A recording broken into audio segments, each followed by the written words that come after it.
कहानी भगवान और भक्त। मध्य प्रदेश के एक छोटे से गांव अजगर टोला में लखू नाम का एक सीधा सादा किसान रहता था। उसका दिल तो सोने का था, पर किस्मत ने जैसे कभी साथ ही नहीं दिया। खेती में नुकसान, घर में तंगी, ऊपर से बेटे की तबीयत भी खराब रहती थी।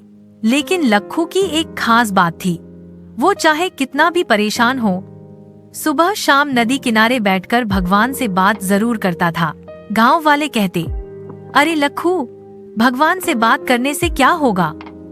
पर वो मुस्कुराकर बोलता, भैया, भगवान देर जरूर करते हैं पर अंधेर नहीं।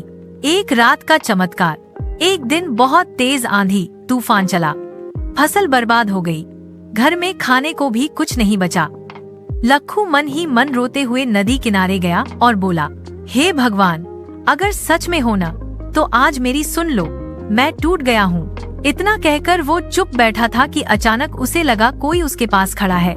उसने आंखें खोली, वहाँ एक उजाले जैसी आकृति खड़ी थी। वो बोली, लखू, दुख में ही भक्त की परीक्षा होती है, डर मत, कल से तेरी किस्मत बदलने वाली है। लखू घबरा गया।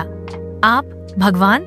आवाज बोली, हाँ, पर मैं तुझे सोन चांदी नहीं दूंगा, तुझे मेहनत का ही फल मिलेगा। कल सुबह गांव की पगडंडी पर जाना। इतना कहकर उजाला गायब हो गया। अगली सुबह लखू अगले दिन सूरज उगते ही पगडंडी पर गया। वहां उसने देखा एक बैलगाड़ी पलटी पड़ी है और एक बुजुर्ग आदमी मदद के लिए चिल्ला रहा है। लखू दौड़कर पहुंचा और उसकी मदद कर दी।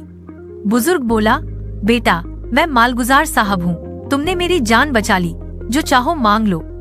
ने कहा, लखू, मैं कुछ नहीं चाहता, बस अपने बेटे की दवाई और खेती के लिए थोड़ा बीज दे दीजिए। साहब इतने प्रभावित हुए कि उन्होंने दवाई, बीज और साथ में थोड़ा अनाज भी दे दिया। बदल गई किस्मत। उस साल बारिश खूब हुई, फसल खूब बिकी, घर में खुशहाली आ गई, बेटे की तबीयत भी सुधर गई। गांव वाले पूछते, लखू, ये सब कैसे हुआ? लखू मुस्कुराकर कहता, भगवान चमत्कार करने नहीं आते, बस रास्ता दिखाने आते हैं, बाकी मंजिल तक जाना हमें ही होता है।